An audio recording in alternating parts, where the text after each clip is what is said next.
Over the line for a Monday, January 9th.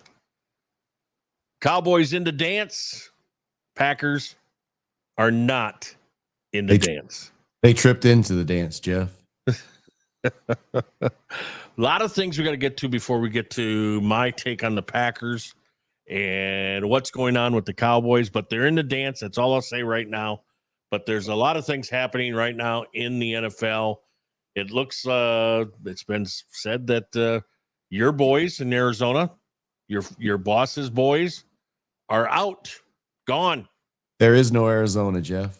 They are headed out of the league. Steve Keim is going for personal reasons. Right? He's gone, or he's definitely gone. But Keim is taking a break. I'd take a break too if I had to go through that kind of season. Hey, does my hair look good? Look at that.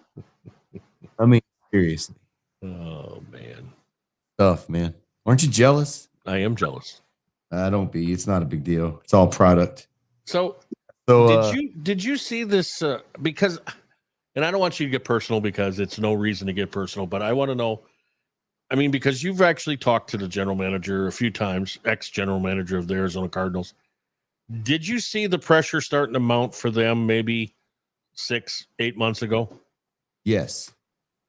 And I mean, we all know that mental health is more important than anything. And if Steve Keim has to step away to take care of personal business, that's great that he notices that and he's doing that. Yeah, for sure. Definitely. I'm 100% on board with that. Kingsbury, he's going to be okay. That guy's a rich man. No matter what. Friend, he's going to go back and coach with the Patriots. I think a lot of times these coaches, they get their head coaching job and they realize, man, this kind of sucks. So then they go back. Look at Dan Quinn.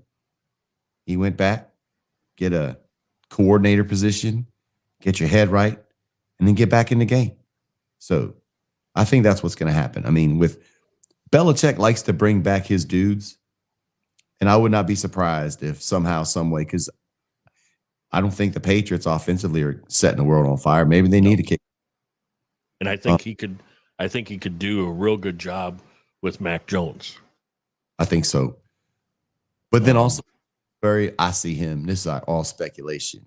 I see him maybe taking a break, enjoying some of his rental properties, enjoying some of his girlfriends, and maybe even going back to the college game. You know, you could see that. Yeah. I just think that it was a bad situation in Arizona with, I'll go as far as to say, an entitlement issue with Kyler Murray. Kyler Murray seems at some point, at some times, a spoiled brat. Mm-hmm. And when you have to put in a contract that you have to study the playbook a certain amount of time, and then the wheels started coming off at that point. That it came out that he, in his contract, was supposed to study film. Well, that's a given. You should study film. It shouldn't be in a contract. And then he had a proclivity. How do you like that word? Proclivity. Yeah, that's a nice one. That's a college education, man. Right there, Louisiana. And it was well known that, and someone did this research, whenever I think it was Call of Duty or something like that, there was like a live tournament. It would always happen late in the football season, and his play would always decline late in the football season. So you correlate that to him playing video games and his play going down. And then you have this contract thing where you got to study the playbook. Then they came back and said, you know what? We took that out of the contract. It's fine. It's no big deal. You're better off not even addressing it because you can't put the toothpaste back in the tube. It's already. So you started to see things getting a little squirrely at that point. And I don't really know what the vibe is with Kyler Murray and the team. And I will say this. Last year, we were in Los Angeles for a pre-Super Bowl thing. And Steve Keim was there. Mr. Bidwell was there hanging out with Blake because they're all buddies. Right. And Kurt Warner was there. And Keim, joking or not, we all know that every joke has a tinge of seriousness in it. He was telling Kurt, you can still play. We'll sign you tomorrow.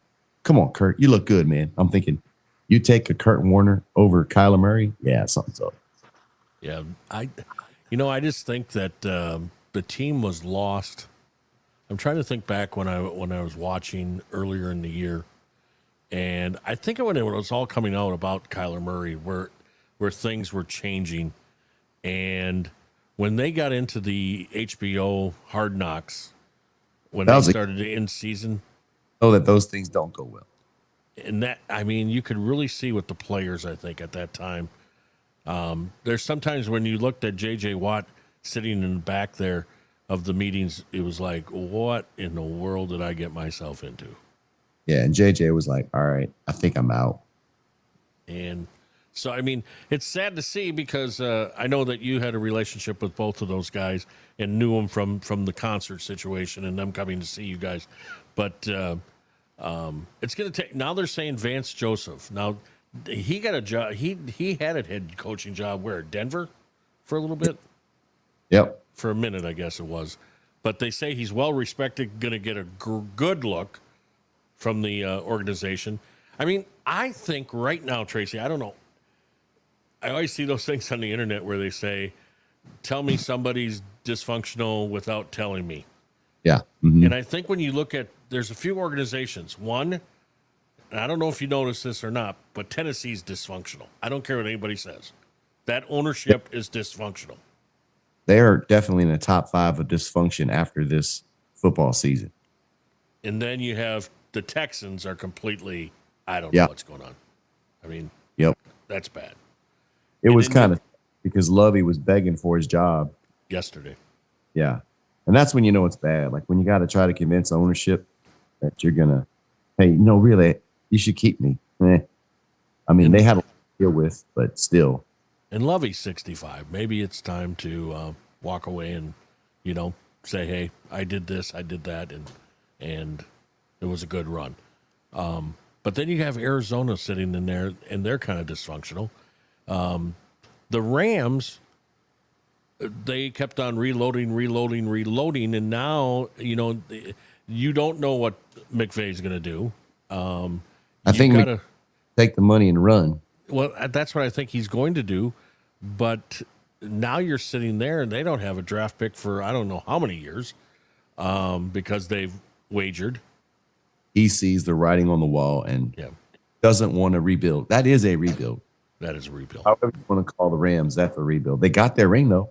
Because you don't know if Stafford's going to be able to play again. Yes, he says he wants to come back. But when you're screwing around with your spinal cord, let's face it, we don't know. Yeah. We don't know. No. And is Stafford enough to take that team again to the promised land? I don't think so. So I don't think so. So you look at that, and so there's going to be some changes. The Bears yesterday, they get the number 1 draft pick. Everybody's happy about that they jumped up aboard, and now they get now what do they do with that number 1 draft pick? They almost have to go to, you hate to say this, because they're not going to go for a quarterback. No. So do they trade down? Do you like the thing about trading down? Because this is the Bears' needs when you look at it. For me, anyway, you need a wide receiver, okay, and you need you got rid of your linebacker, and you need an edge rusher. So they need 3 people basically. Claypool was a disaster. I don't know if you watched a little bit of the game yesterday, but I mean, there was one time Tim Boyle was in and he was trying to throw to him, and Claypool just stopped. He just stopped and looked and was like, where were you throwing to? Well, maybe he was throwing to where you were supposed to be, is what I was thinking. Like Dak, right? Yeah. Well, I don't. We'll get to Dallas because I got a lot of questions. Boy, do I! Because I'm gonna give you some similarities there, and I'm just gonna. But we'll get to that. But so I'm thinking the Bears will trade back. I think they will. Did you see the new rendering for Soldier Field? No. They posted today on Twitter that it's like a rendering to put a roof on it. Here's what blows my mind. Oh. Kind of goes along with the dysfunction that is the Tennessee Titans. How old is Soldier Field? I mean, Old. the bones Old. of it. Old. But yet, in Tennessee, a stadium was built in 2000 and it's already obsolete. Yeah. And it's going to cost the same amount or a little bit more to build an entirely new stadium than to renovate the current one. So, where did they go wrong? What kind of Tennessee volunteer engineering did they have to build that stadium to now? It's like, oh, the technology's outdated. But Soldier Field, Lambeau's still there. Yeah. Soldier Field is still there. So, that's what, to me, whatever is going on, it's kind of emblematic of what's going on with the Titans. Like their stadium's even messed up. Right. But then Soldier Field, that's older than dirt, and they're gonna renovate it for 2 point something billion, I think. But the Titans have to build a new one. So I don't know. The Cleveland Browns, they fired their defensive coordinator. Still waiting on the Green Bay Packers on that. We'll talk more about that later on. But the other big news today that we have to get to before we get to the NFL, NCAA college football championship game tonight, Georgia against TCU. And I'm gonna shock the world. I am taking TCU, that little school, little private school from Fort Worth, Texas. Yeah. And I think they're going to come in and slap Georgia right in the mouth. And that's the only way they can win is if they come in and they slap them in the mouth right away and they keep it going. They got to put, and once you get them down, you can't think that, all right, now we're just not going to play to lose. You got to keep winning through the whole game. Like Herm Edwards said, you play to win the game. Right. And I think the firepower on offense for TCU will get it done. I mean, I've been talking about it for a few weeks now. Quentin Johnson on the wide receiver for TCU, man among boys. I think you have to showcase his talent tonight. I think that's very important. I think the quarterback, runner-up, Heisman Trophy winner, is the guy that has to take them over to the top. Now, are they going to be on the same level as Georgia's offense on defense? No. But I believe that they can be fast enough to do what needs to be done to contain them. Will they stop them? No. Nobody's going to stop Georgia. We figured that out for 2 years now. But I think they're quick enough to make a difference to get their offense back onto the field. It's going to be strength versus strength as far as the TCU Horned Frogs, because, in the Big 12, you score a lot of points. A lot of points. No defense. Right. What's the SEC known for? Defense. Right. Georgia's defense is known for their defense and how strong they are. Man, here's the thing. Georgia is a little puckered right now because they have the chance to go back to back. Right. And there's more pressure on them. I feel that TCU is playing with house money. They're just glad to be there. And when you're playing loose, what do? Look at all these games yesterday. These teams that had to do something to get in, not many did. They were playing tight. The other teams that beat them were playing loose. Nothing to lose. That's going to be the biggest, I think, factor, something that you can't really look at on paper as far as matching up schematically. That's going to be, I think TCU's like, look, no one thought we'd be here. And guess what? We're going to play that way. Right. I think we'll know in the first couple possessions. Kind of like when you watch a game going into it, and I go back to Cowboys 49ers last playoff season. You look at those first two drives. If you score on them, you're doing well. And you stop them, you're good. If you don't score, let's say TCU gets the ball, they go 4 and out, 3 and out, and then Georgia kicks field goal, touchdown, then we got something going on. But like if TCU smacks them in the mouth, comes out in that first drive, scores a touchdown, game on. I don't think it's going to be a blowout. I think it's going to be a tight, high-scoring game. You know what the over-under is or the total for that game is? No, I didn't look that up. I'm not a gambler, so I never look at that. We're into that stuff. So I just don't even pay attention to that. So that's my pick, TCU. I think it's going to be, like you said, a high-scoring game. I think it's going to be a track meet for a long time. And then, like you said, though, I also believe that the first few series will be the deciding factor to see if TCU can hang with them. And then if they do hang with them, it's kind of like what I said last night about the Packers. You leave Detroit hanging with you, all of a sudden they believe they can win. Yep. And it happens all the time in football. The over-under is 63. Okay, so it's going to be I think it's going to be a high scoring game. Yeah. So we'll see what happens with that. That's tonight on ESPN. Of course, I will be watching the ESPN2 broadcast of it. That's McAfee and the boys, which I think is just, I know that Eli and Peyton do this on Monday night, but the way they're doing it with the McAfee boy, Pat McAfee, of course, he has a little regional show out of Indianapolis, and that's growing and growing and growing. I laugh at that regional show moniker, but that's where it started, and he made everybody jealous of him after that. But the way they're going to, with his crew, is one of the best crew that anybody, I don't care what broadcasting, if you're a morning radio show or TV news, the people that he put together is the best group of people. And what they're doing on the sideline with that telecast is, the last one was just crazy. The Georgia and Ohio State was a lot of fun to watch. It's a great way to watch football. You got a couple of guys there that know football like crazy, like who have played, like McAfee and AJ Hawk, Packer fame. And so I'll be watching that ESPN2 telecast with McAfee on the sidelines, flipping their microphones and all that kind of stuff, and getting the insight of what they have on the game. But Game at your house? What's that? You watching the game at your house? Yes. Yep. Be right here. You know what? Really started to enjoy going to Buffalo Wild Wings. Really? Yeah. So you're going to go there now? Rewards club, and I can get I think a buffalo chicken wrap for free tomorrow.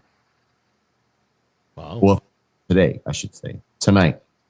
I mean, I'll be here. I don't know if you can see this, but I'll be sitting right here. That's right not in my little home.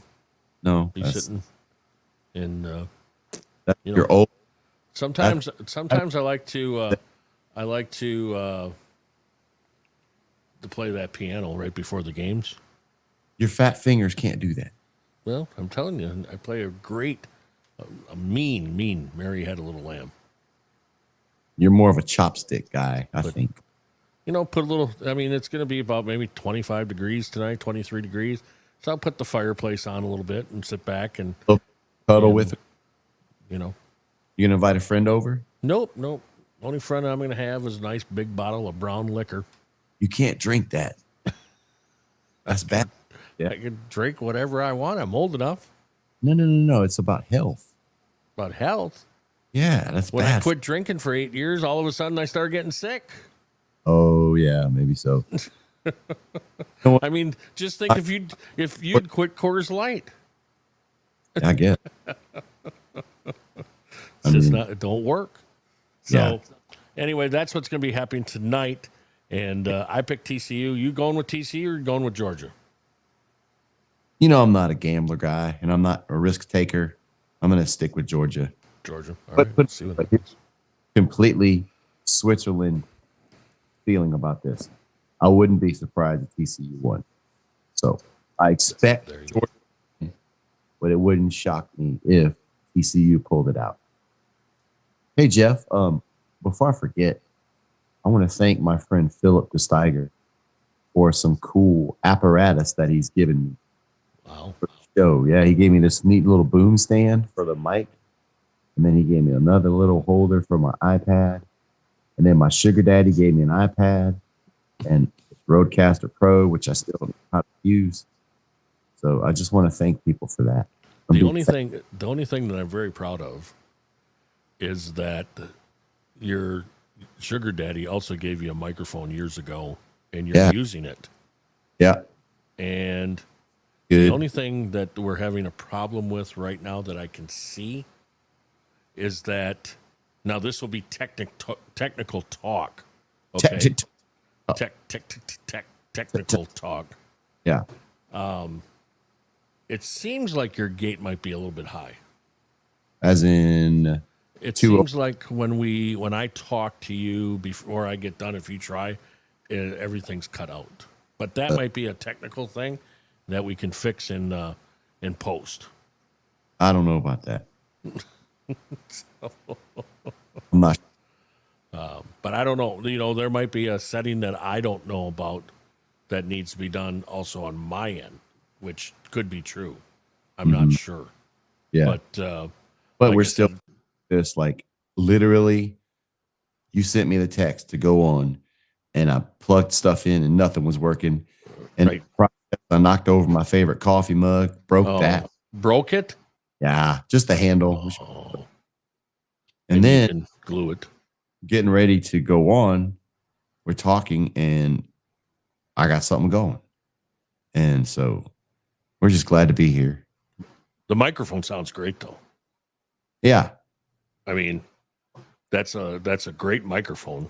And the nice thing about that microphone is that you can mic that up to your kick drum and really boom it loud into a speaker or whatever you want to do. I mean, it's a great mic for that. Oddly enough, when I was in the City Limits band back in Louisiana, Right. we used an RE20 for the kick drum. Really? See? Yep. Big. Telling you. That's And then another technical talk, everybody, to RE20. yeah. And then I got a boom mic, like suspension mic holder on It's an Amazon, arm. and it showed up yesterday. Oh, And I wow. ordered Saturday. Yeah. See, that's what I have mine on. If you look, mine's on a nice little arm mic. Oh, you can move yours. Mine's stable. Oh, really? I get the mic clip is what I got. Hmm. Yeah. So, anyways, you were totally boring everyone. Oh, by the way, when I went to visit my Aunt Judy, she said the show, but she loses it whenever we start talking sports. So, Oh, sorry. yeah, Sorry, that's okay. Aunt Judy. She checked in. It's fine. She said she enjoys it. Okay. For minutes that, well, actually, we sometimes go off on tangents, and I guess that's what she likes. But we don't know what people are tuning in for the sports or for our good looks. Yeah, probably both. Or our banter. Yeah, might be our good luck. So Yeah, I mean, I like your hat. I want to point out something too, because I received some messages Oh, you about, did? well, because there's a certain person on this broadcast that likes to point out things when I change things, and people think that, do you change a microphone every week? Are you buying new stuff every week? And because I think you're just getting help from the government. Well, I'm not. And the thing is that what I do, if people would watch this, see, there's a little thing on this microphone. Now, I love this new microphone. This is a new microphone, about a month old, and it's a blue microphone, a Sona blue microphone, and But I it like looks- it. It's a great, It's white. It's not. yeah. But the thing is that everybody goes, "Oh, you got a new one.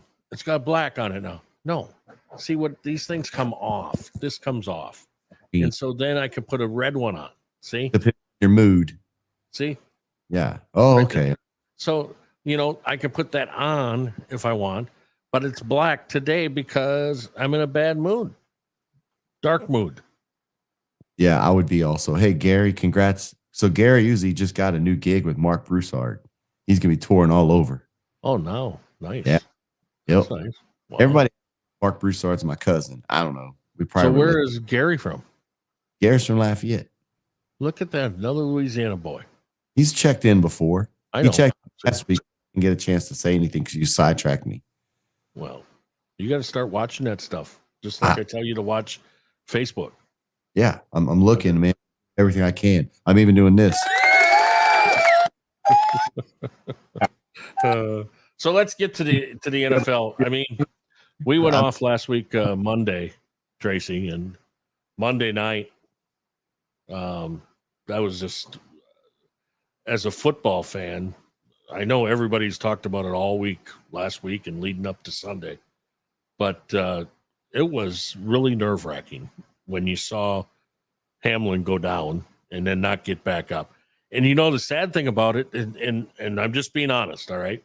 The sad thing about it is when he made the hit and he got up and he fell because, in my eyes, somebody was walking back, towards the huddle, and he went down.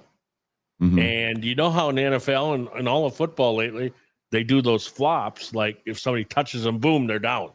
Yeah. Well, I thought, is he flopping? But then when he went down and nothing moved, it was like, okay, that's not a flop, but what a recovery it was in just a matter of, I know that for a fact that he felt every minute of this, but for all of us, we're all going, boy, if we hear anything by the end of the week, this will be great. And then all of a sudden it started getting more positive and more positive and more positive. And to have him yesterday be able to sit up in bed and watch the games and interact on Twitter and Instagram, what a miracle. That's the only way you can look at it too, is a miracle. And then to have the Buffalo Bills get the kickoff and run it back. The football gods were definitely on Hamlin's side. And man, I get why. When you see one of your teammates, one of your brothers go down, the last thing you want to do is continue playing the game. And as I'm watching this go down, I'm thinking, man, please just get some news, something positive. And I was really scared when there was nothing, like nothing was happening. And then the next day, you start to see a little more progress. And thankfully, he's well on the way to recovery. Hopefully, there's no lasting anything left over from the injury. But the thing I was really concerned with was if there was any brain damage or anything, and apparently not. So that's good. And the way the league kind of all came together was pretty amazing. And your boy Skip Bayless never ceases to amaze us. Oh, he doesn't. And What? I was going to get to that too. But, the one thing I looked at, and I know you'll know where I'm coming from on this, when they said that they had a heartbeat, they had a pulse, then they didn't have a pulse, then they had a pulse, they thought. And then on the way to the hospital, they thought they did, then it was gone again. And, of course, cardiac arrest. It's hard to come back from that. But being a survivor of somebody that had been out 6 minutes, I thought, okay, 9 minutes, but he had some in between there pulse rates. Okay. Yeah. So those are good, no matter if they stop again or not, because you're working to get them to be consistent. And he was getting them back, but then losing them again. And so that part, I believe, is in the medical term, like, all right, it's there, so we're going to keep working. Okay. Yeah. Now, if it wasn't there, then the working usually stops because And the fact he did have the heartbeat coming back and he wasn't completely without, right. He wasn't brain dead or brain damage or nothing like that. That's what I was concerned with. And then you saw the odds of what that, I can't remember what it's called, the phenomena that happens. But it happens with baseball players, lacrosse players, hockey players.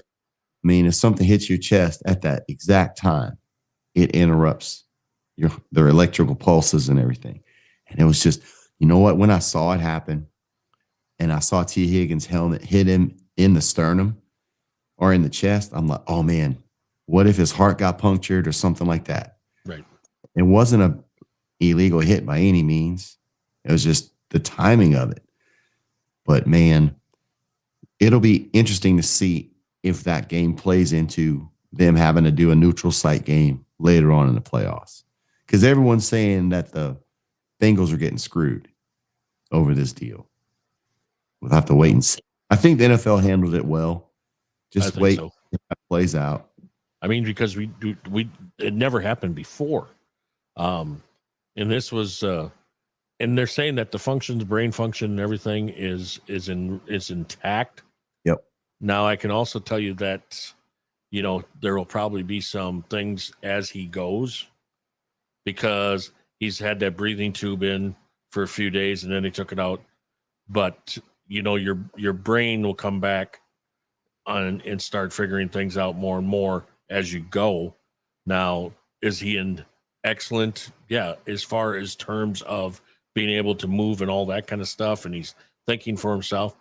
But I think the memory is going to be, you'll have to take a lot with that to get it back intact of what he was doing and all that kind of stuff. Yeah, and when he came back, he wanted to know who won the game. Won the game. And so I know that whenever I was coaching basketball, the coaches had to go through a concussion awareness protocol thing. And I had one kid that fell, and what you're supposed to do is ask him what the score was, relevant things as to what just happened.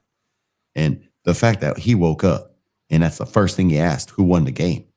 I mean, that's a great sign, I think. And then you saw the doctor said you won the game of life. Right.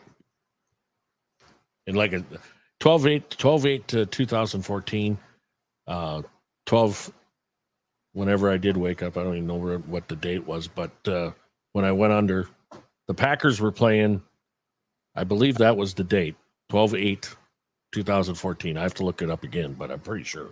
The Packers were playing the Atlanta Falcons on that night, on Monday night. And I'll never forget, whenever I woke up, I said to the nurse, I wrote on my little sheet, when I was able to communicate, did the Packers win against Atlanta? And person not being a real real big football fan, they looked at like I was nuts. And then they asked somebody else and they said, well, that was like 3 weeks ago. Oh, wow. The game and all that kind of stuff. But that was, I wanted to know what the Packers were doing that night. I wanted to see what had happened. But like I said, my struggle is completely different. Yeah, I got, pounded on the chest a few times because when I woke up, even though I had a big old wound that was, the bug, the flesh-eating bug, my chest hurt more than any other part of my body because of them pounding on me. So I know that guy went through a lot because on the field they were pounding on him. Yeah, and I also heard that some of the players saw blood coming out of his mouth. Yeah. And that's dramatic, man. Like, that is. We've watched a whole lot of football, but to have something like that happen, that's unprecedented. I never seen anything like that in all those years that we've watched.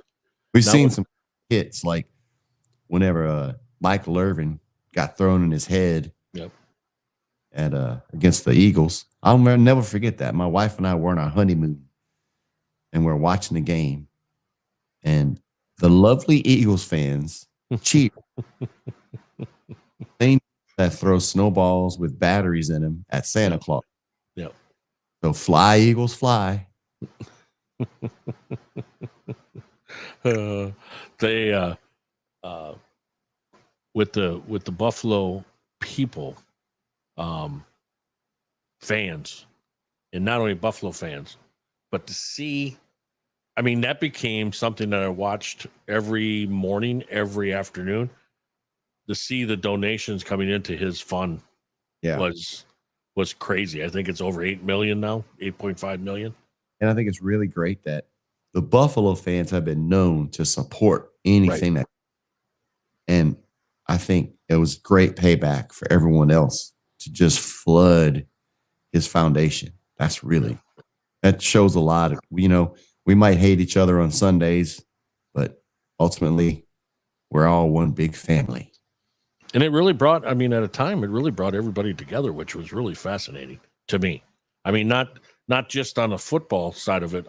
Everybody together, really praying for this guy, And it was kind of cool to see how everybody put everything aside and actually was praying for one goal, for him to come to and show some sign that he was going to be okay.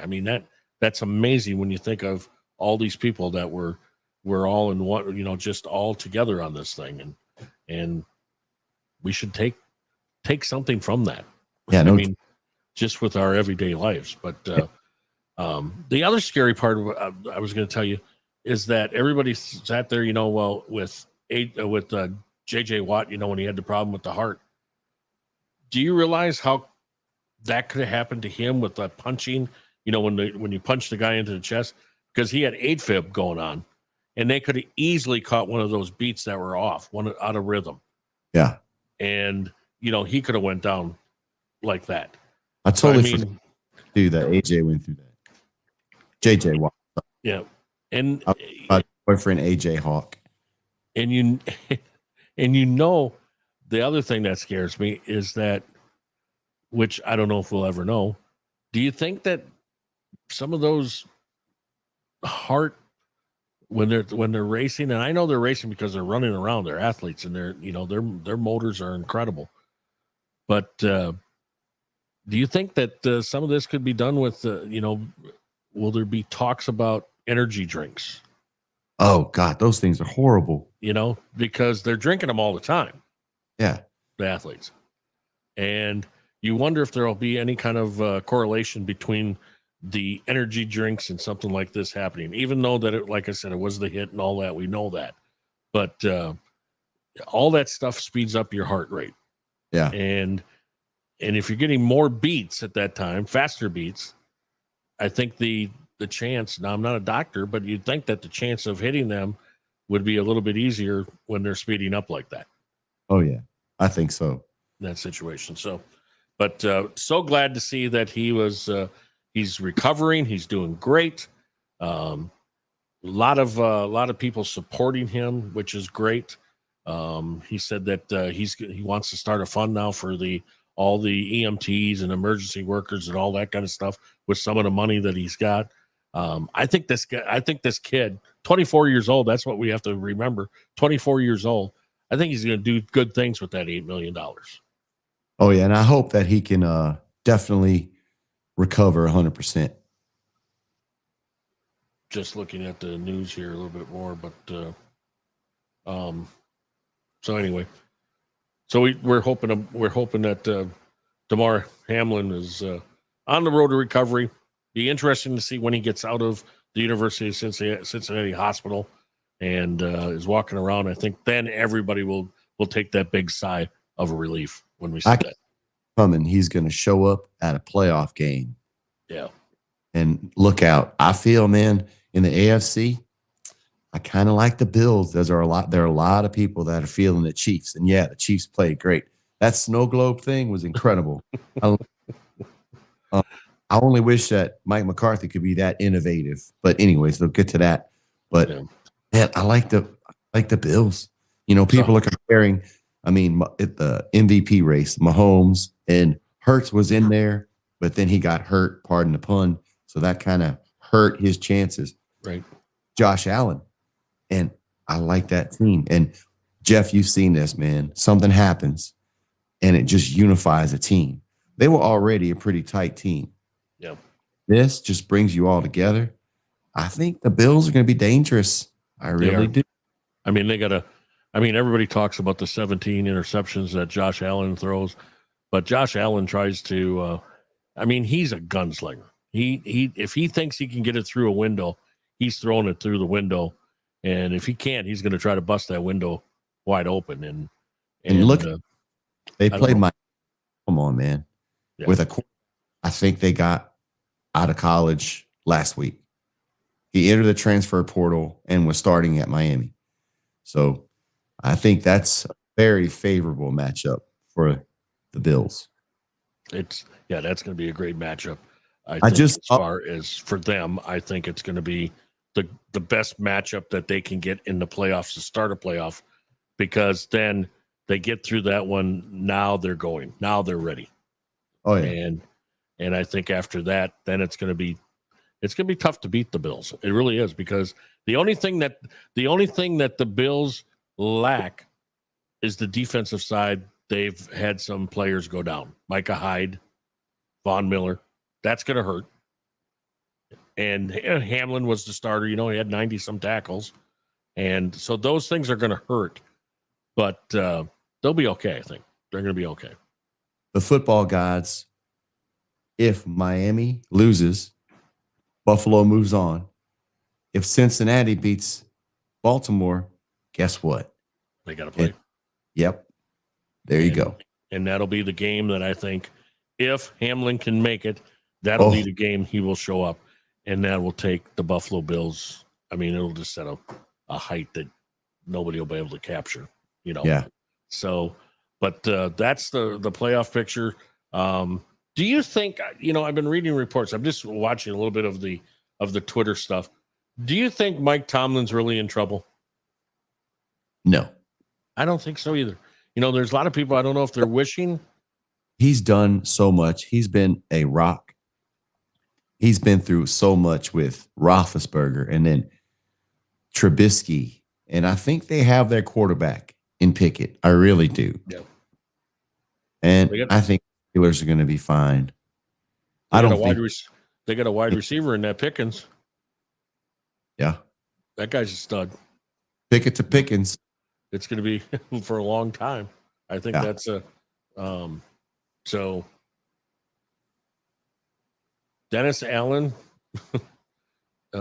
said all indications are that he'll be the coach next season. Yeah, right.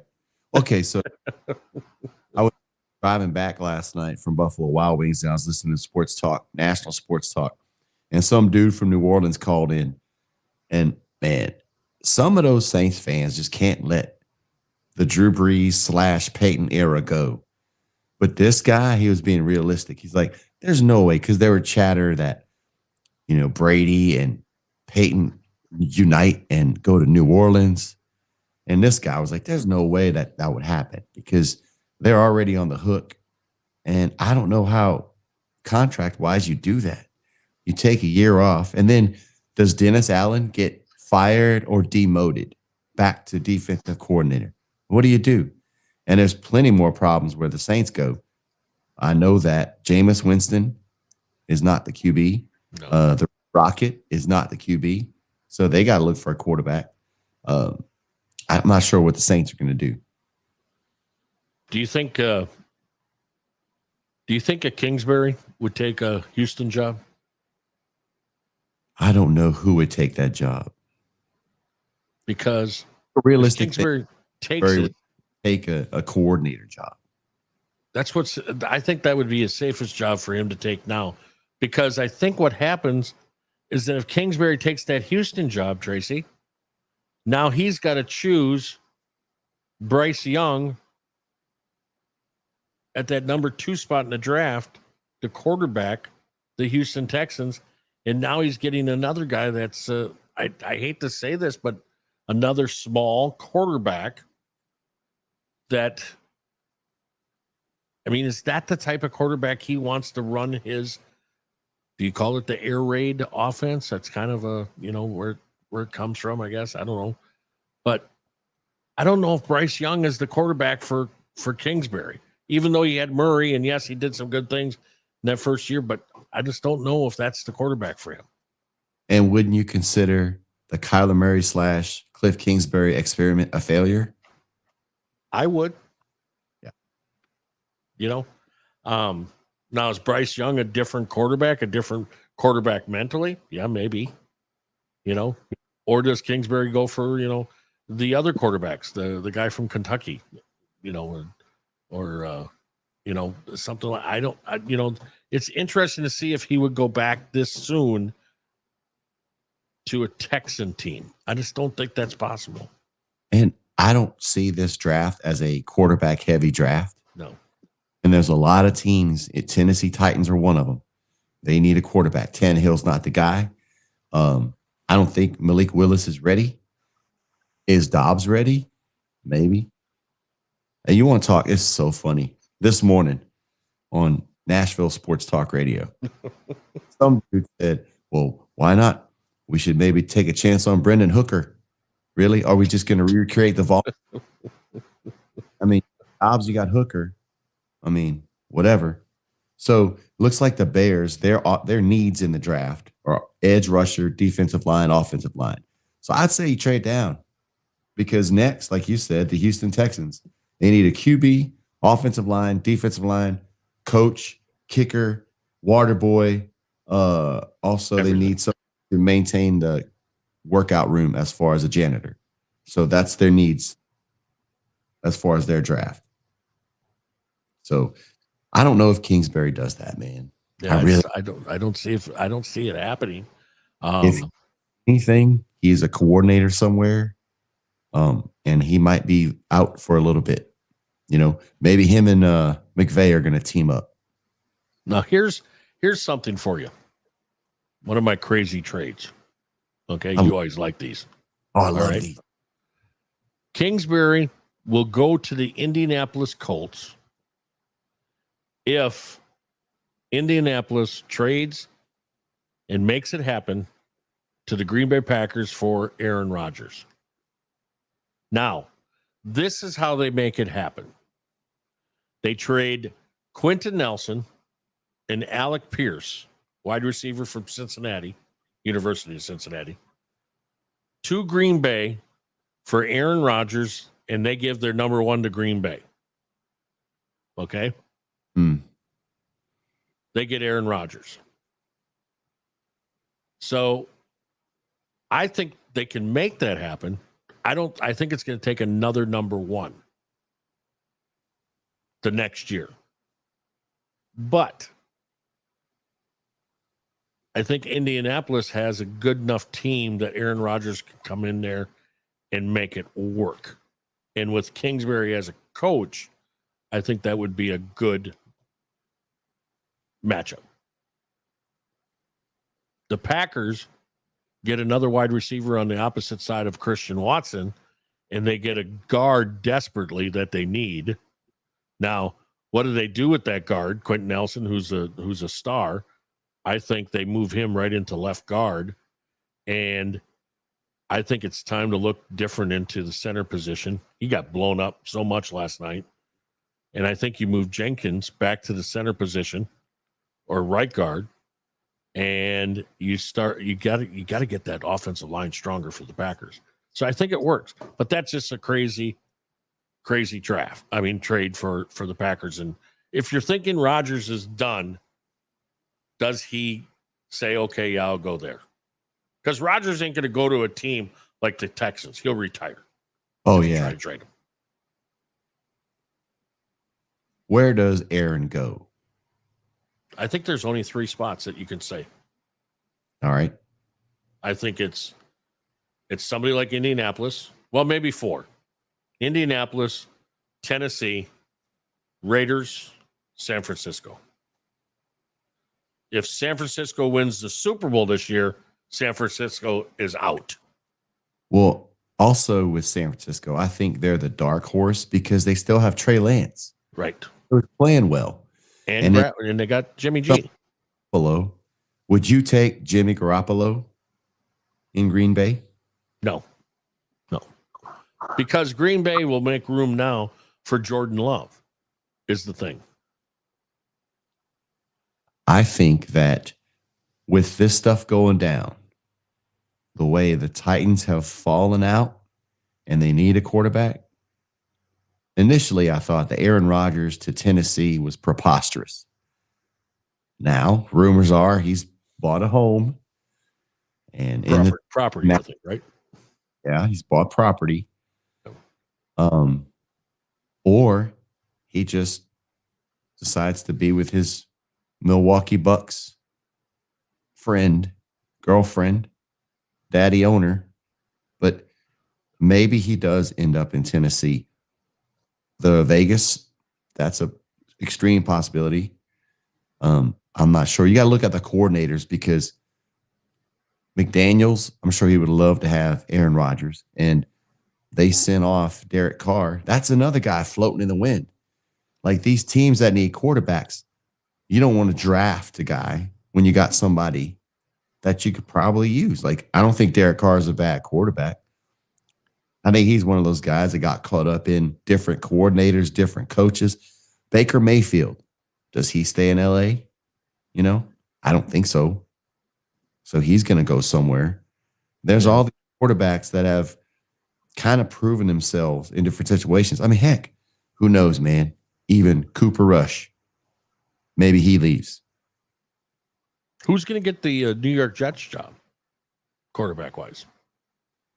Man, so you hate it because I know Zach Wilson was really highly touted coming I out of like college. the guy. I coming out of college, I liked him.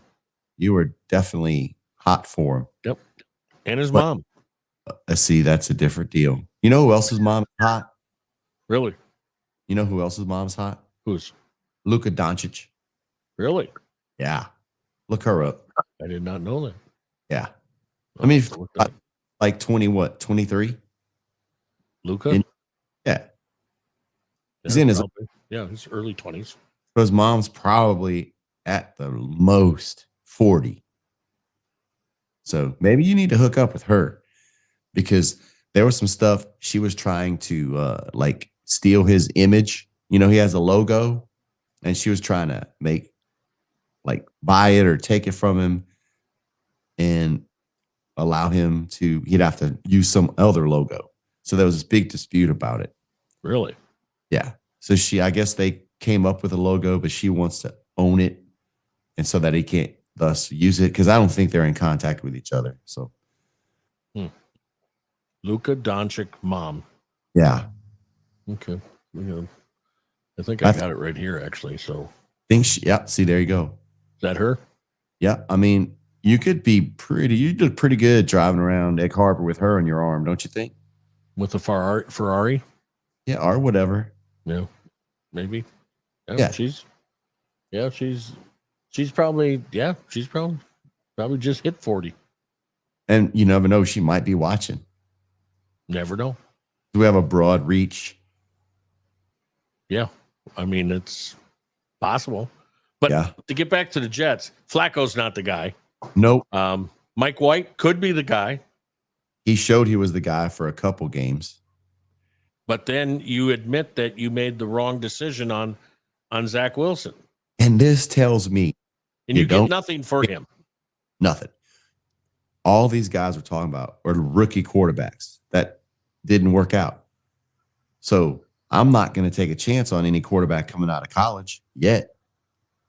You know, because look how that worked. It didn't work. So if you're a team that's looking for a quarterback, you might take a chances on some free agent rather than getting a guy out of the draft. Like, I don't think Tennessee drafts a quarterback. That's just ridiculous. But so those are the possibilities, I think, for Aaron Rodgers. I don't think Aaron Rodgers walks away because $59 million, no matter what anybody says, yeah, you know what, he's made enough money and he doesn't need the money and all that kind of stuff. Okay, I understand that. But $59 million is not $3 million left on the table. $59 million is a lot of money. He's rich. Just don't ask him for his jersey after the game. It's special. All right, let's clarify that. All right. What my sources tell me. Oh, boy. That he has kept jerseys every year of the last game every year. And he likes to give them to special people in his life. So that receiver's not special, I guess. I mean, but he did say, I guess, in his post-game comments that he was going to get a jersey out to the guy that asked him, which I think was that Jameson Williams. Yep. And so, I mean, he's going to get him a jersey. It's not going to be that jersey. Now, what you're trying to say that him saying he wants to keep it means that he's retiring. Now, it could be, and he just wants to keep his last jersey. His last bow. Yeah, yeah. So, I mean, he's probably, if that's the case, okay, whippy. But if it's not the case, I also understand the other part that you like to give it. I mean, maybe he's back talking to his mom really well, and he wants to give her the jersey. Or his brother. Or his brother. Or his girlfriend. Or his girlfriend. Yeah. So Pat McAfee. And his girlfriend is basically the owner, one of the big financial guys with the Milwaukee Bucks. Yep. Her name is Mallory Eden. Supposedly, allegedly, we don't even know if that's his girlfriend because we never heard that he broke up with Blue. I heard that he's done with Blue Earth. Oh, he is done with her. That's I what I didn't heard. hear that. That's what Mike told me. Okay, so I'm glad that you're on top of the whole Aaron Rodgers' personal life, because that I missed it. I know. So I know we should probably get into this. This is the big fat elephant in the room. Actually, there are two elephants in the room. Your Packers and my Cowboys. Okay, let's do Packers first because they're out. Okay. And I want to get right into it because I really made some people mad on Twitter. And that's fine. That's fine. Okay, I'm going to show you something right here. So take a look at your screen. I'm going to run this play for you real quick. Oh, boy. Yeah. Okay. Can't do that. No. I totally agree. Should have never touched a guy that training staff, doctor, whatever that guy is, okay? Hamlin thing. Those guys Especially are just after him. Oh. Okay? But here's my take.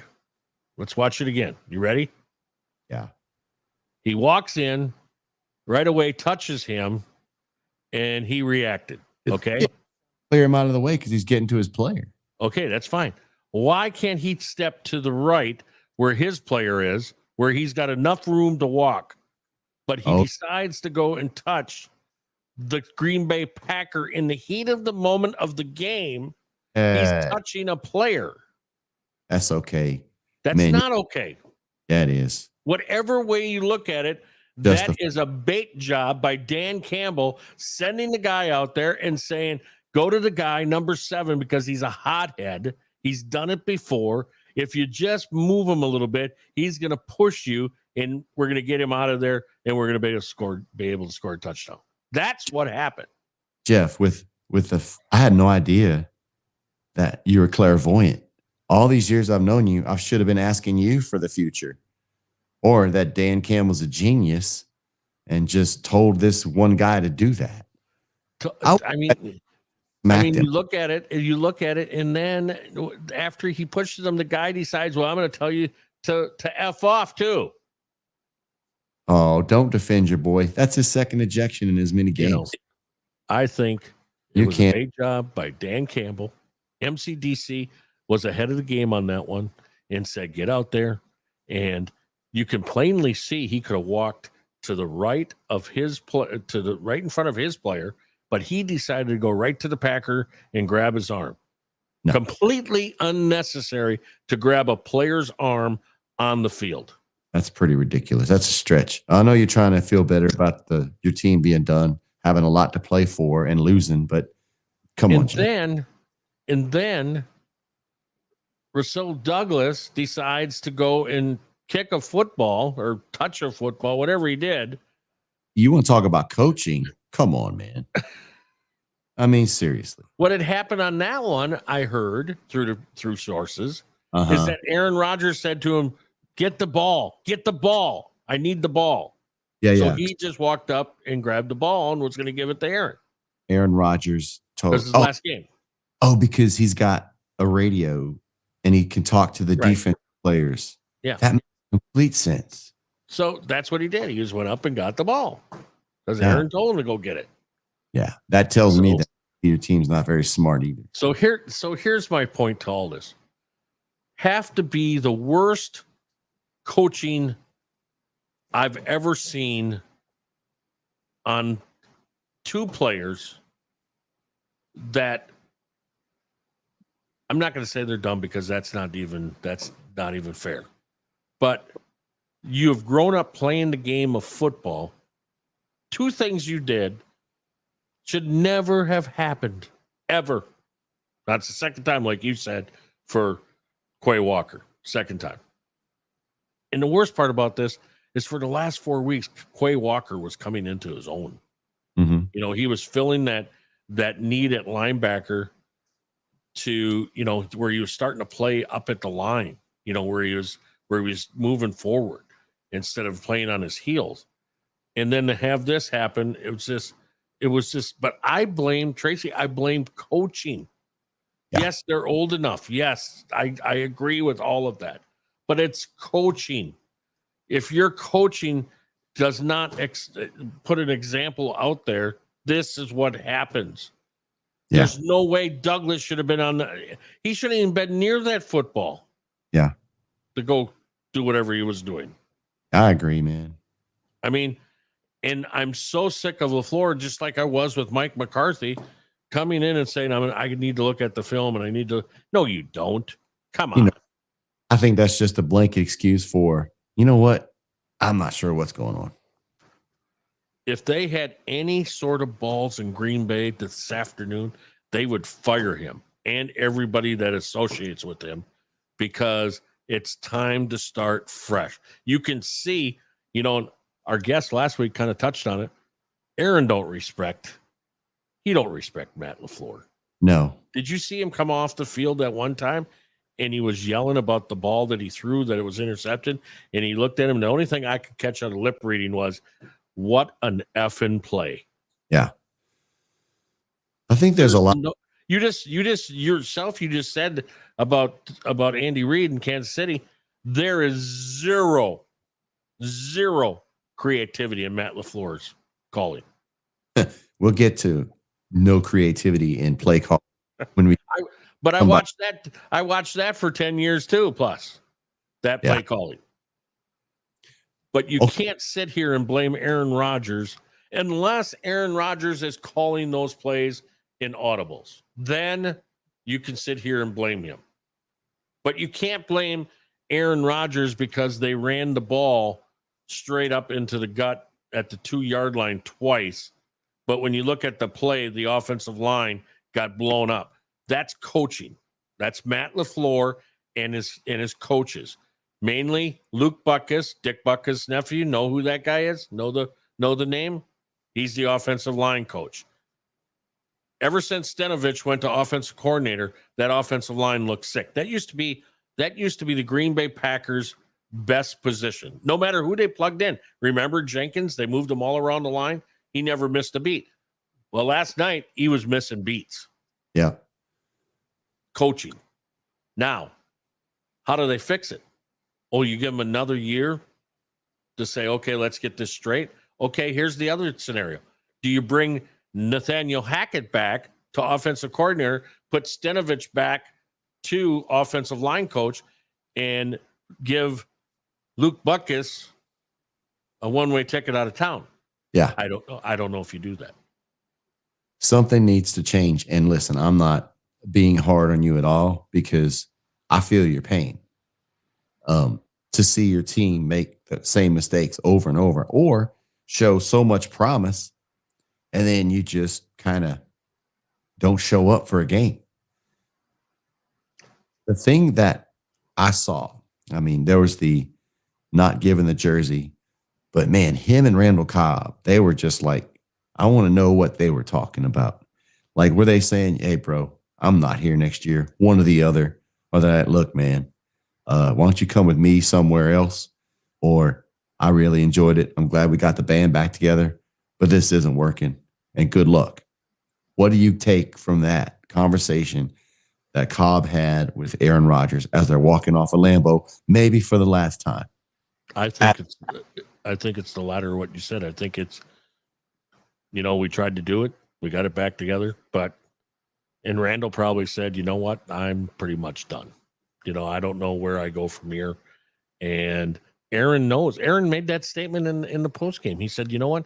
This is going to be a very different looking team. And it's going to be. There's going to be some changes. The tight end, I've told you this numerous times. I don't know why they don't use their tight end. But is that Aaron Rodgers not using the tight end, or is that Matt LaFleur not using the tight end? Because it seems like they got to use their tight end to block, when 2 years ago they didn't need anybody else except their offensive line to block. So, what is Aaron? If he's really upset, then Aaron retires and says, I think when Aaron Rodgers is done, he's done. I don't think he's going to be when he actually says, I'm done, I'm retired, he's done. He's not going to be the Brett Favre where he comes back and forth.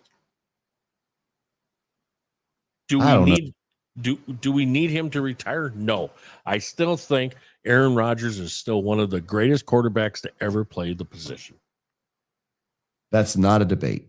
And I think that, and maybe you got a different view of this or what, but for the last 30 years, I think the Green Bay Packer organization, Ted Thompson was good. Hate to talk about somebody that's passed on, but he was good at this. He always felt that he could just put anybody in there and Aaron would help make that person shine at wide receiver, no matter what. So he never spent it on the receiving, never. But he did spend it on the defense, and that defense has never been a shutdown defense, ever. You can go back to the Super Bowl. Yes, they got on a good run at the end of 2010, yes. But they never were a shutdown where you knew that they could hold a team to 10 points like the Baltimore Ravens did on their run for a Super Bowl. They never had a defense like that. And you spend all that draft capital on a defense that it's supposed to perform like that. Before the year, this last year, everybody was talking about how good that defense was going to be. And they were horrible. Savage made a couple of great plays last night, but he's useless. He does not need to be out in the field anymore for the Packers. Maybe he needs different scenery. I don't know. But there's another number one guy. Next season, what do you do to fix it? You fix it by you gotta get another receiver.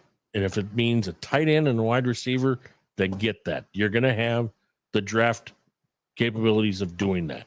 You're gonna be able to, maybe it's time not to give away the farm. I'm not saying that, but maybe it's time to do something like the Rams. But they got to get their cap. But they can do the cap. They can rework. They can get rid of some. You almost got to think Bakhtiari's gone, right? Yeah, but the thing is, you got Aaron Rodgers.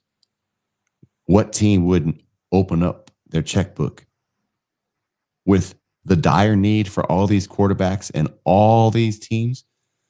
If the Packers want to do it right, and I hate to say this, and I'm not being mean at all, you get rid of Rodgers and you build some capital, and you got more than one need. You got a lot of things that you got to fix. And how do you fix it? You got one guy that a lot of people want, and you parlay that into a lot more players, a la Herschel Walker, Minnesota Vikings, which went to build the Cowboys of the 90s. And that's and I've always said that if you're going to get rid of him, then get rid of him where he's going to bring the biggest amount of capital back. And he's still healthy. And he's still healthy. You said this a couple of years ago. You wanted to trade him a couple of years ago. Because I don't want to go through another Brett Favre thing. And you don't want to trade a guy with diminishing returns. Right. Who wouldn't at this point? You can name the teams that need a quarterback. So now we get into the thing about the trade clause that he set up. Which team is he going to say, yes, I'll do that. I'll go. Because you always have the same thing, Tracy, where, okay, we'll trade you to Texans, but okay, I retire. Right. You take your ball and go home. Right. Next season, you come back out and say you'll play again. Right. I will say this. If Aaron retires, he won't be retired for good. You were talking about that, and I thought about it. He comes back. He's going to toy with a team. And it's every year, it's going to be like the Brett Favre watch. It's going to be the Aaron Rodgers watch. Is he coming back? Who's he going to? Maybe he goes back and sips some more of that euthanasia tea. I don't know. Mm-hmm. And maybe he reflects on his life with, the new girlfriend. But maybe say they sit still and Aaron Rodgers stays. So Bakhtiari's gone. So you got to look for a tackle. All right. So that contract's gone. Aaron Jones, I don't even know if he comes back with the big contract. So those two are gone, say. So this is what you do. Number 15 pick, because that's what they'll have in 2023. I'm almost positive it's 15th. get with my people. You go at number 15, you go Quentin Johnston from the TCU as wide receiver to be a bookend with Christian Watson. The number 35 pick, I believe they have after that. I'm almost positive. 35 or 36. It's in that middle 30 there. You pick that big guy from Ohio State. Big right tackle, I think it was. Right tackle. DeJuan might be, I can't think of his last name now. Know it. But anyway, you bring him in to play a tackle position. Now, you still got that Josh Nijman, and you also have Caleb Jones that they're real high on. Yeah, DeJuan guy. What is it? DeJuan Jones at Ohio State. DeJuan Jones. Bring him in a 35th pick, all right? Now, I think they got like 40-something also. And there you got to pick an edge rusher. You got to get the guy either from Clemson or you got to go after the guy from Iowa State. According to the NFL Network, what the Packers need is a safety, a tight end, and an edge rusher. And they'll get a safety, and I think it's going to be that Skinner kid from Boise is a good pick. I think that'll be a really good pick for them. There's also a safety that's going to go in that, third, fourth, fifth rounds from Miami. That's a really good, I'm trying to think of his name, but 4'4" guy, safety, about 6'2", 220, be a good safety. But they also have a guy that they picked last year that I don't know, he got lost, and I don't know why he got lost. Tariq Carpenter. This guy is he's like a safety linebacker right on the verge of being each, and a guy that can run, but he never hit the playing field other than special teams. And he had a good career at Georgia Tech. So I think, they got some people that can take that position, safety, because you almost got to think that Amos and Savage are gone. They're gone. So you got to rebuild there. The edge rusher, I think they need. I think we got a lot of big guys that can't move. Preston Smith, I think did you ever hear his name last night? Nope. I think that has to be done. That's a big salary that has to be done. So where do they go? They go to the draft and they go into free agency and say, all right, let's pick some people up. But will you be pissed if they hold serve and don't do anything? I will if they don't. Looking at what they've done in the past, they haven't done anything. They haven't done anything. And that's their way of doing it. They want to build from the draft, and they want to take these young people, no matter where they get them in the draft, and build them. And I don't think that you can do that now. I just don't think you can do it. And the nice thing about Green Bay and sports in Wisconsin and in general is that no matter what you put on the field, the people will come and they'll get their butts in the seats. And that the organization loves, just like the Milwaukee Brewers. But sooner or later, you're going to have to start. Now you're talking about from the 70s until 1992, the Packers did nothing. But they still sold out. They still had a waiting list for their tickets. Yeah, of course.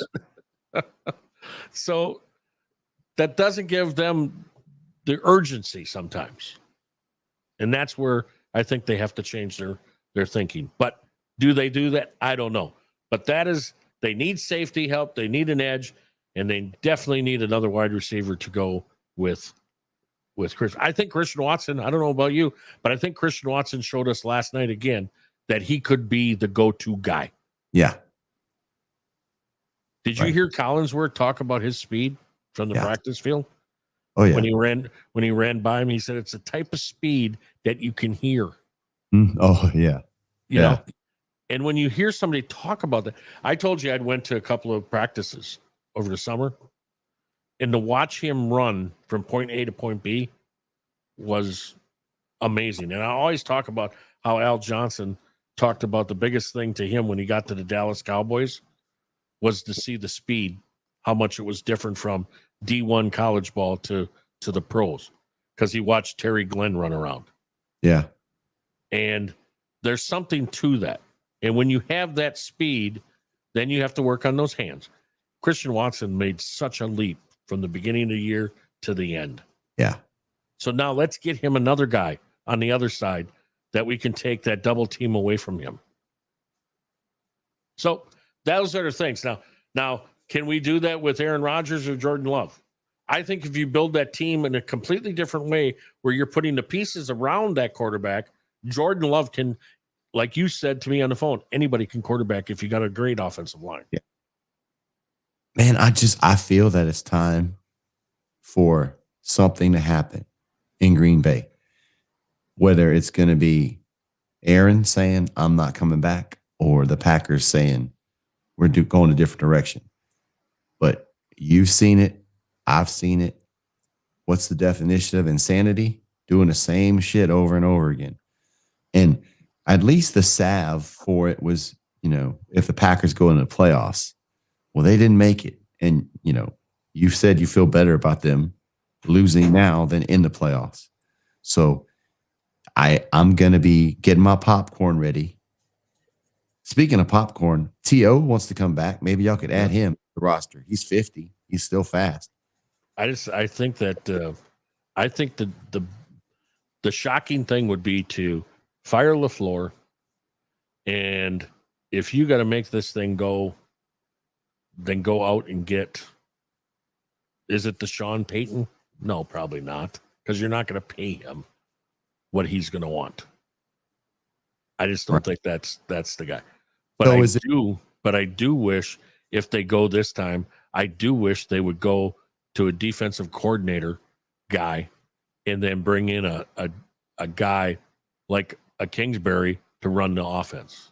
Yeah, I mean, I say that LaFleur stays, some coordinators get fired, and you go a different direction at QB. I mean, and that might be the way. That might be the way to do it. And yeah. I'll tell you what, I'll be so glad, because I'm an Aaron Rodgers backer. I like Aaron Rodgers. And I'll be so glad to see him go somewhere else.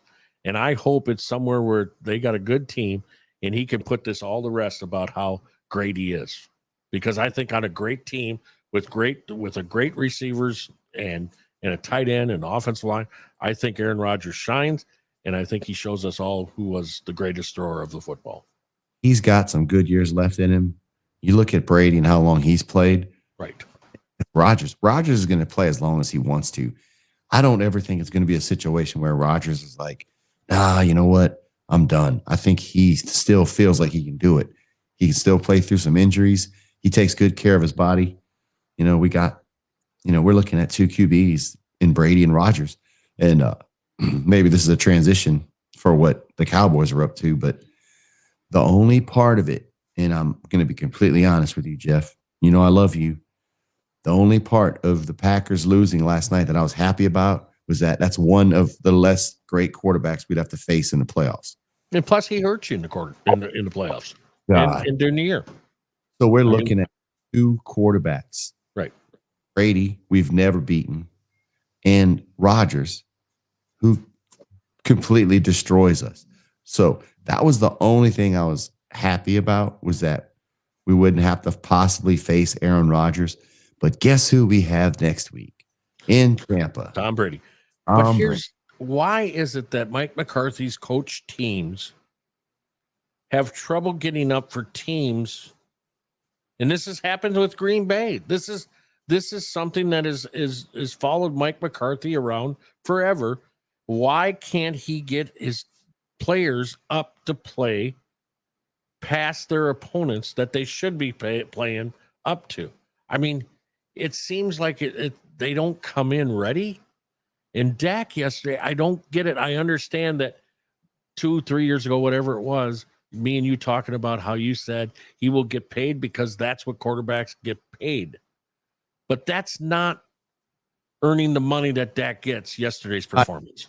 Your investment. And I think that's what the biggest thing about it, because Dak flirts with being elite. But games like he's had, I'll be honest, I haven't seen him play well in probably 2 or 3 games. I haven't seen that team play well in at least 4 games. And you go into this game against the Commanders, you have the possibility of winning the division. I get it. But you're also scoreboard watching with the Philly game. And I'll be the Giants screwed everybody over by resting there. And that Dayball, that's why I don't like him. He's one of the dopest coaches in the NFL. Because up until game day, they were talking about starting. We're going to avenge our loss. Right. We need momentum going into the playoffs. And I hope they lose in the first round. There were so many teams, man. Like the Giants are the only team that rested starters. Right. Now, Tampa pulled Brady when it was 10-10 by the second quarter. They knew that was what it was. But yeah. So, anyways, the fact that what I wanted to see is a complete game. And guess what? I wanted to see that against Tennessee. I didn't see it. I've wanted to see that in even the Eagles game. It was Gardner Minshew. Okay. Right. But they still played a sloppy game. And Dak throws another pick in the first half. But I'm sitting there thinking, all right, maybe the DNA of this team is to overcome adversity. They're putting themselves in a position to overcome. Well, guess what? They didn't do that yesterday either. Guess what? One of their most solid special teams all season. Really solid unit. Bobbled punt, missed extra point, and then a bobbled punt return by Turpin. Right. So I'm trying to be positive, Jeff. Maybe all that bad stuff out of the way. You have a week to make things right. But here's what I don't feel good about. I wanted to, yes, we'll beat Washington. If it's not a blowout and Dak throws interceptions and we have a dirty game, I don't feel good about it. Well, guess what? Let's make it worse. I feel all those things on top of them losing the game. Now, did it matter? No, didn't matter. The thing is, momentum. McCarthy talks about these mojo moments in practice. That whole game was a no mojo moment. There was nothing. I don't know what you can pull out of that. And you're up against a rookie quarterback. Now, Jeff, I don't know a pro athlete. I mean, we know some, but we don't know their mentality. Is there at a certain point that in that Cowboys game that they were like, you know what? Screw this. We're losing. It won't matter. So if they did feel that way, at least pull the starters. Right. Our starters played the whole game and scored 6 points. See, that's the other thing too, is why play your starters if you're going to play like that? That interception, that pick 6 that he threw, Dak, he had I think it was the tight end was wide open over the middle. And then that pass was behind him. And you went right back to where you thrown it before. Yes, back-to-back plays. Hey, that's the stubbornness of Mike McCarthy that I don't understand. But it's also, to me, there's a little bit of Dak who wants to force it and he wants to make the Favre mentality.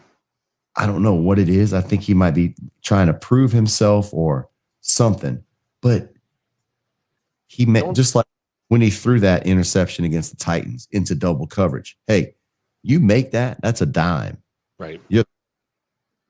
And that's what all these people, like you were talking about, he's making all this money, but he's not showing that he's earning it. I don't see it. Now, will he have an amazing game against Tom Brady? Good. I hope. I want it to be that. But guess what? You haven't showed me amazing in 4 weeks. I haven't seen amazing in a while. I just got a text message and somebody said, Jeff, what kind of hoodie do you have on? It's starting to really be upsetting to me. And it's like, well, Tell you the truth, I never realized that I had this one on until I just looked at it. So, Because what I did, Tracy, is I did my reverse psychology yesterday, where I put this on and I threw it on the couch, and then I was thinking about changing it before I came on today, and then I didn't. I just grabbed it and put it on. same And clothes. what I did is I put it's the Don't lift up your shirt, please. No. I'll use the camera. How do you like that? Oh It's boy. the Lions. Oh It's wow. the Lions. Oh dang. Yeah. But see, I'm also using this as it's a good thing, as you know, in everything we do, to when you have something that angers you, you push head on at it, right? Yeah. To take care of it. Right. So I'm angry with Dan Campbell and the Lions today and Aaron Glenn. So, hey, I'm celebrating the Detroit Lions today. Winners are winners. They're winners. They showed the Packers. And you know, another bunch of crap that I don't like too is that this home field advantage that everybody talks about. I think that's gone. I think that's gone for everybody in the NFL. I think anybody can beat anybody on their home turf. It's like there's no pride anymore. Mm-hmm. You know, now Dallas has got to travel to Tampa, right? Yes, sir. See, we have won a road playoff game since 1995. So, I mean, that's why you keep on saying for the last 12, 15 weeks, you're not going to be impressed until they win a road away game in the playoffs. And now this week, if they do that, you can be happy finally. Nope, I still won't, because guess what? Guess what we have to do? If and when, I'm going to say when because I'm trying to put it out there. Okay. When I'm listening to you. I'm just looking for my dog. Oh, when Dallas beats Tampa, right? We have to go to Philly. Once we get through Philly, we may have a good path to it will definitely be NFC Championship. Yes. At that moment, I will be excited. Is it too early for me to ask you? So you're not going to say the Cowboys can win the Super Bowl like I've been saying all year? No, I haven't seen it. Which my pick is still alive and well right now. Barely breathing. Do you think,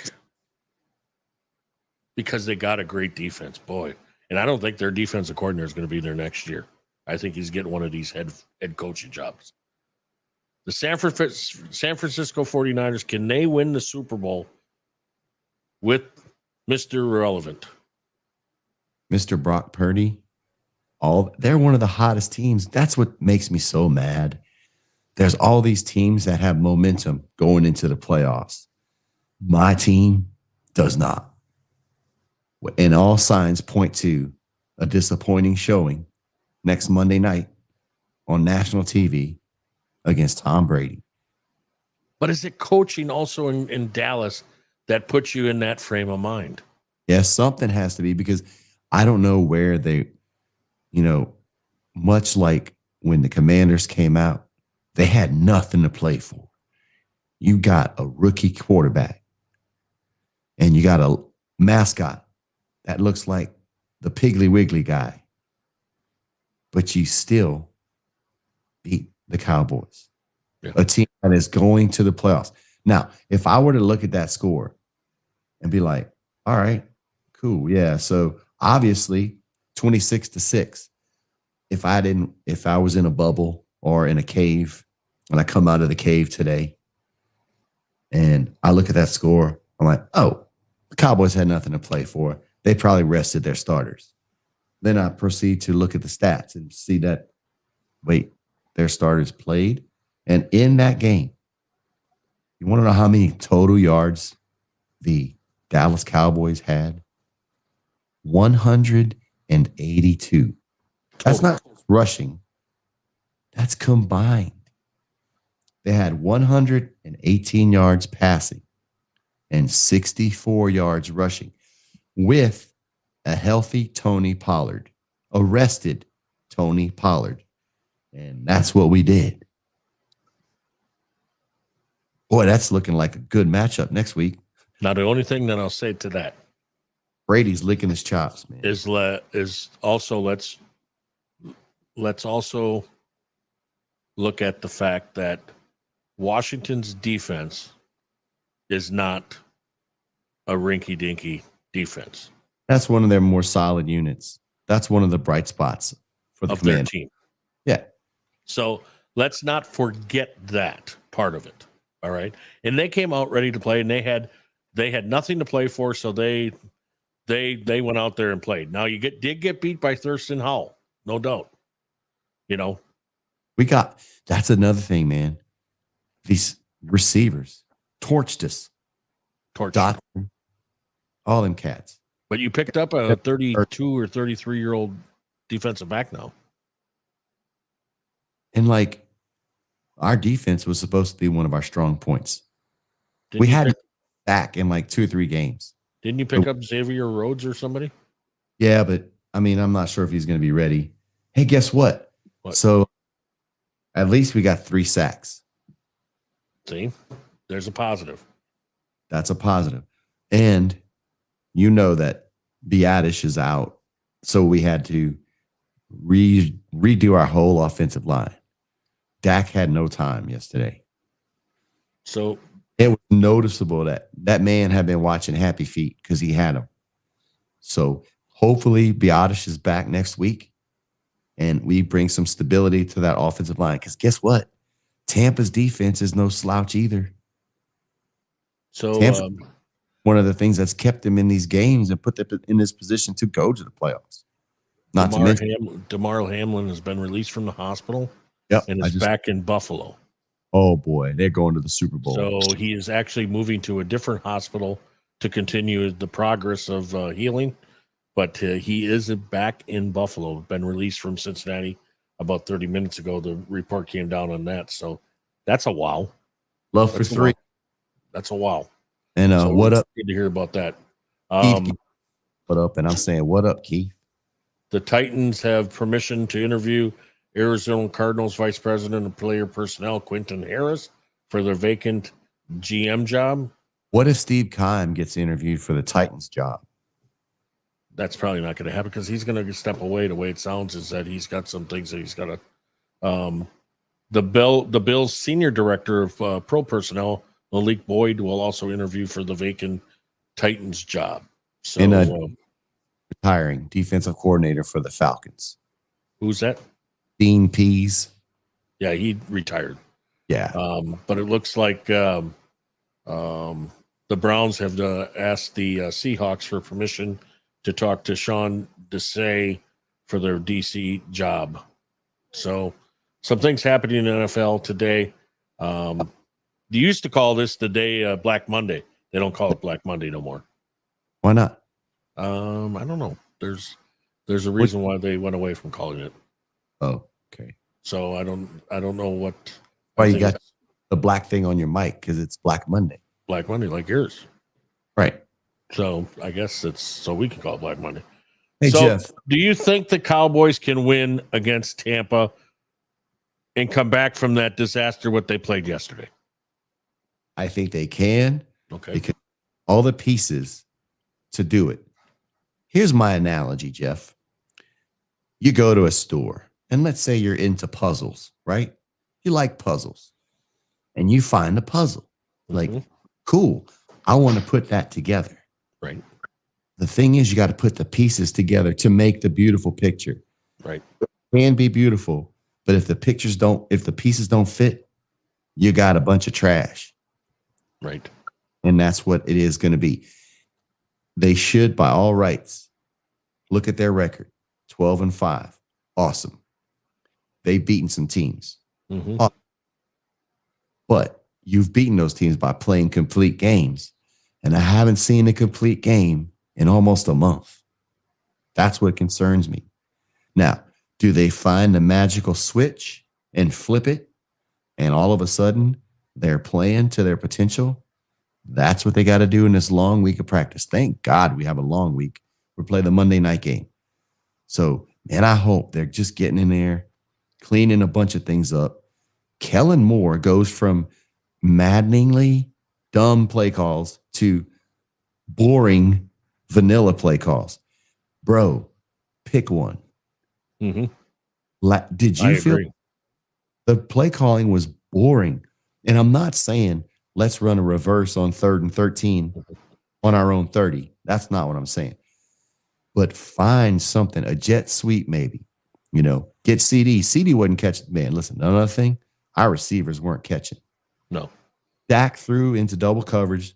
He took a hit down the field to Noah Brown. Double coverage, yes.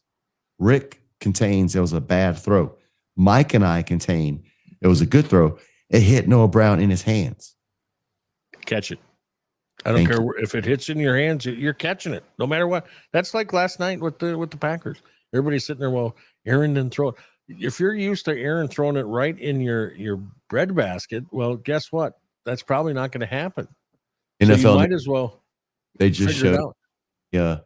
a replay of the Pick crap six. today. Yeah, exactly. Yeah. So, anyways, Michael Gallup, normally a really good receiver, dropped. No. I will say T.Y. Hilton can be the difference if we have a deep playoff run. And you know what else is funny? This is what you've heard about Odell Beckham. Yeah. Yep. Nothing. With everybody. Yeah. I mean, right.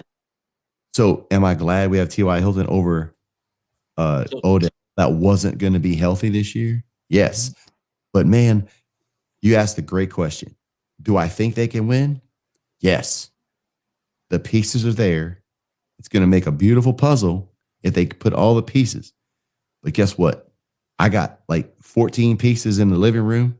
I got 3 or 4 up in the bedroom. And I think I got like 6 outside. And they're not all together. Right.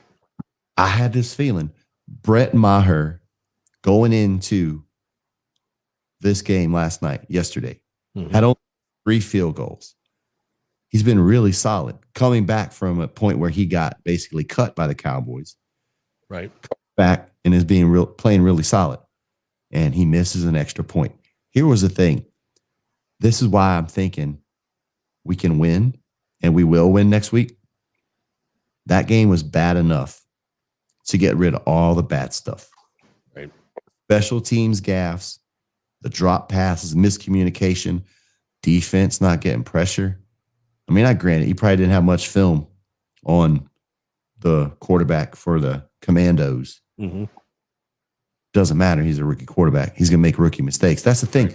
We intercept it in the end zone, and we do nothing with it.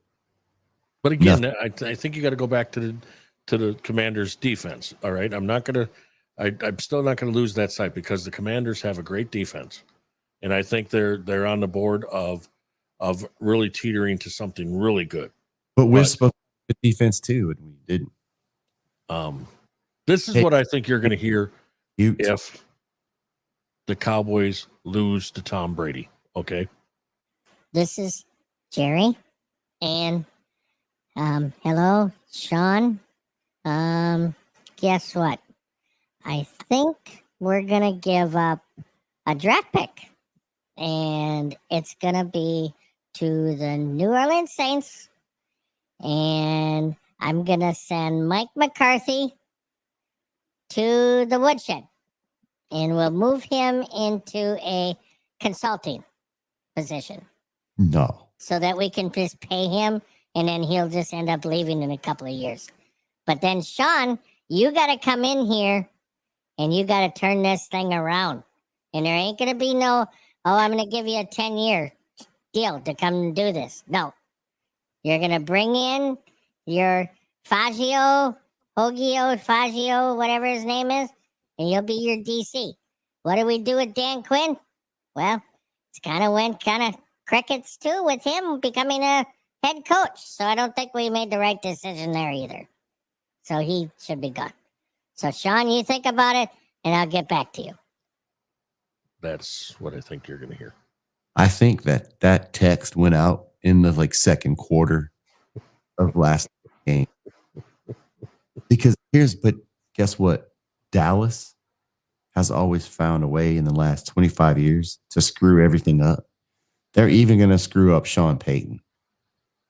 Now, if I'm Sean Payton, I'm not jumping at any job yet because I'm going to wait till the playoffs are over before I decide. He's going to think about it. I know he's talking to Denver. Right. And then Quinn is also, Denver's possibly going to interview Dan Quinn. So, Jerry, I tell you what, as what we've seen from this franchise and going into the playoff game, I have a lot of thoughts. Do I have a lot of hope? If they'd played better yesterday, I would feel more confident about that. But you know what? Even if, okay, let me change my thought process. When Dallas beats Tampa and they beat Philly and they get to the NFC Championship against, I don't know, let's say the 49ers, maybe. I'm thinking that's a winnable game. It's either going to be, so next week it's the Giants versus the Vikings. That's cool. Either of those teams, if we meet in the NFC Championship, we beat them. That's good. 49ers, Seattle. I'd probably say Seattle will be a tougher matchup. Okay, whoever we play in the NFC Championship, like I said before, we lose that game, Jerry still might fire Mike McCarthy. So just think about it. If we lose next week, you notice I said if. When we win and if we lose, I think McCarthy's gone. I think you have to go after Sean Payton. Of course. No matter, at all cost, I think you have to do that. And here's what Mike McCarthy has shown his true colors all the while he was with the Packers and since he's had this job. And I think you have to. And like I said, for some reason, this will happen. For whatever reasonable thing that could get Sean Payton, McCarthy's going to win enough games. And this is just the irony of it. And I'm also using some reverse psychology because that would mean we're in the Super Bowl. Mike McCarthy will win enough games to keep his job. But anything less than a Super Bowl for Mike McCarthy, I think he gets fired. I would like to see a Super Bowl now of Buffalo Bills against the Cowboys. I think it'd be great. Be a rematch of the 90s. There's a lot of things that the Cowboys did this season that they haven't done since the 90s. CeeDee Lamb only needed 10 more receptions to break Michael Irvin's all-time receiving record for a season. Don't you think I'm sad about, though? What? Is that Steve Keim probably won't be able to get us tickets. Dude, we lost. Oh, I just thought of that. We lost all of our Arizona connections. All in one swipe. Keim and Kingsbury. Damn. Just when I thought we'd go to the Super Bowl. So that way, we don't go to the Super Bowl Again. And it's like we had the chance. We had everybody in place, but they have to go and perform the way they did. We still don't know what Keim did in Mexico. Nope. We don't know what he did in Palm Springs. No. Yeah. You know what? It's kind of ironic. The last time we saw Steve Keim was a week before he left the team. What kind of shenanigans went on, you think? I don't know. I don't know. I mean, I know what kind of shenanigans go on when you go to the Blake Shelton show. I know. Just me and you. That's not even rich people. Right. So imagine if you have money. Yep. Man. Which neither of, I mean, you have money, but it's like government money. And stuff. So, yeah. I mean, I could pay everybody in cheese. And which I usually do. Cheese and side pork. And PBR. So, All right, before we get out of here, looking forward to a great week and a super wild card weekend. Be some good games. And then if you're an NFL fan, I mean, come on, you're gonna have a great time watching all these great teams. If your teams aren't in it, but you're still gonna have a great time watching it. Aaron Rodgers is going to take the emotions out of everything and make a decision. I don't think it's going to go past probably March 1. That's just me. but we'll see. I think the Packers will be okay, but I still think they need to fire LaFleur. I don't like LaFleur. I don't like his answers after a game. I don't like his play calling. You talk about Moore's play calling. I mean, his play calling is probably more stubborn than I've ever seen a head coach in my life. But if they keep him, then they better go get some people that can play, and he better bring in some help. And the defensive coordinator that he had is not good, and that needs to change. So go from that. What else we got to do? You doing anything in playing this week?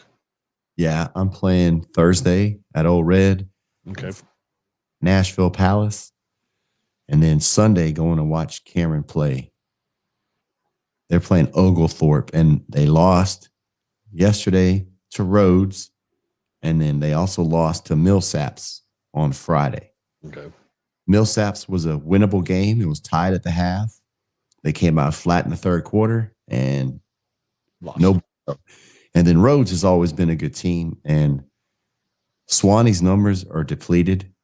Cameron's down to play in the 5. Oh, and before I even stepped into the gym yesterday, she already had 3 fouls. So that's not good.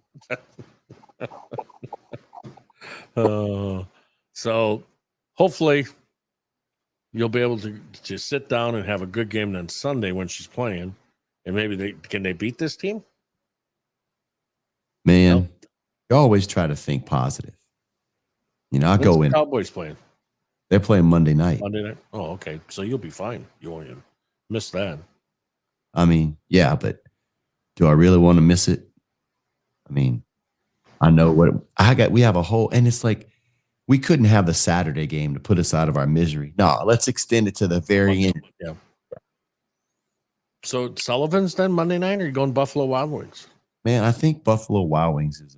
So Sullivan's is done? Rick still goes for the early games to set up all the TVs. Okay. Finishes the evening at Buffalo Wild Wings. So I think that's where we're going. That's going to be the unofficial Cowboys playoff watch party in Smyrna. Is Sullivan's not a good place to go at night? Yes. Deb, you don't want to go at night. You don't want to go at night? Oh, sir. Really? After things get dicey. Really? All those dart players start showing up? Not good. No. Wow. All right. Well. No. Well, I wish you luck. Like I said, I'm more happy. I'm not like happy. I'd like the Packers to play in the playoffs, but if they're going to lose in the playoffs, now if they'd have came out and scored 40 against the Lions, I would have said, okay, we're ready for the playoffs. But to have a game like that and say they won 9-3, no. Well, that's how the Commanders game. And listen, man, this has happened to me a lot. There's a certain calming or a certain sense of peace you feel when your team is not in the playoffs and their season's over. Yeah, you're disappointed, but now look at what I'm going to have to deal with. Any loss before you get to a Super Bowl is going to be devastating. So that's what I got to look forward to. And then one last question I need to ask, because I've been wanting to ask you this for 6 weeks, 7 weeks. The commercial with the housewives against Dak and the boys on the field there. Yeah. Is the turning over the table, is that brought on by somebody maybe turning over a couch? Never turned over a couch. I kicked it. Kicked it. Oh, okay. All right. Didn't turn it over. No. All right. No. Well, at least did you kick it with a bunch of people in the house? Rick was there, and then 2 of our neighbors who never came over again after that night. Yeah. Still married though. Thank goodness. So, I mean, not all lost. I mean, definitely not all lost. So, and now you know not to do it again. So the couch is safe. Most of the furniture is safe in this house. So, well, I hope it stays safe Monday night. It will. I hope. Now, just remember, Tampa does have a great defense at times. At times, I know, but it's Tom Brady. It's Tom Brady, and for some reason, he's one of those guys that can win. So we get to talk about it now, and then again next Monday. Yeah, isn't that something? Before it even happens, it's like prolonging death. It's like orchard.